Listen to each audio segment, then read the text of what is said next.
folks. Today I'm going to do a public service announcement. What is it about? It's about Super Tuscans. Probably one of the most misunderstood, misrepresented wines in all of Tuscany. A lot of people ask me all the time, what is a Super Tuscan? Oh, I had the Super Tuscan, blah, blah, blah.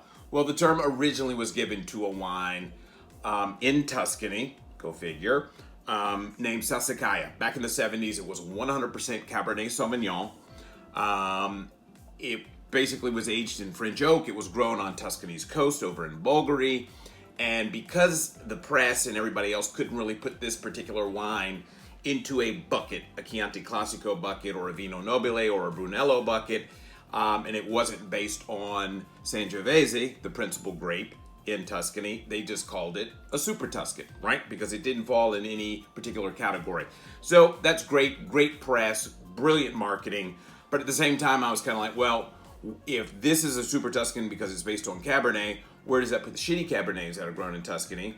And then where does it put the great wines, that are super, like Brunello, that are grown with Sangiovese? So at this point, fast forward, 50 friggin' years, and so everything now that's not Chianti Classico and Vino Nobile and Brunello or Bulgaria or whatever is called a Super Tuscan, especially if it's got Cabernet in it, as if it's the master fixer in Tuscany. So anyway, my definition of a Super Tuscan at this point is any wine based on 50% Sangiovese made in Tuscany is a Super Tuscan, period, right? Because if it's Chianti Classico or Vino Nobile or Brunello, those all have to be at least 85%, or that's for Chianti, be based on Sangiovese. Brunello is 100%, Vino Nobile 100%, even though there's some wiggle room there, it can be 85%.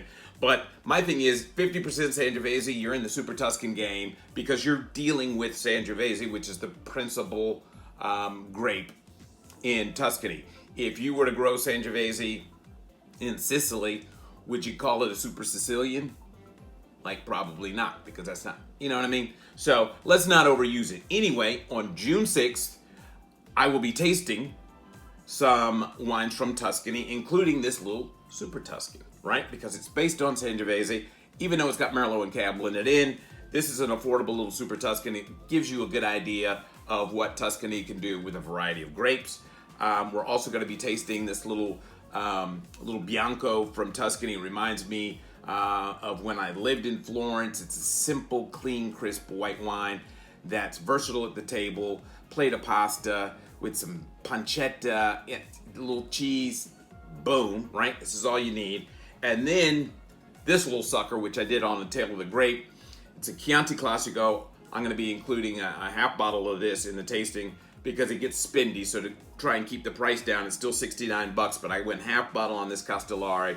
Beautiful bottle of wine. This is one of the best examples of Chianti Classico that's out right now. Beautiful expression of Sangiovese. I believe this is 90% Sangiovese, or it might even be 100% Sangiovese. Bottom line is, it's brilliant. This to me is a friggin' Super Tuscan if it didn't have Chianti Classico on it, because this is as good as it gets when it comes to Chianti Classico. Anyway, that's June 6th. There's a link in this post on Facebook. Hopefully I can make that shit happen. But anyway, that is it. Super Tuscan. It gets overused, but 50% Sangiovese. Everybody else in the pool, fine. Call it what you want to. But still, all about this sucker right here. And if you really want one of the best Super Tuscans out there, Tignanello, I believe it's 80% Sangiovese, 20% Cabernet Sauvignon, stunning bottle of wine. Sucker's expensive at this point. It's like $100 a bottle. I remember back when it was $35 a bottle and people thought, it was a king's ransom. But still worth every penny of it. Delicious bottle of wine. Anyway, join me June 6th. Take care. So long. Bye.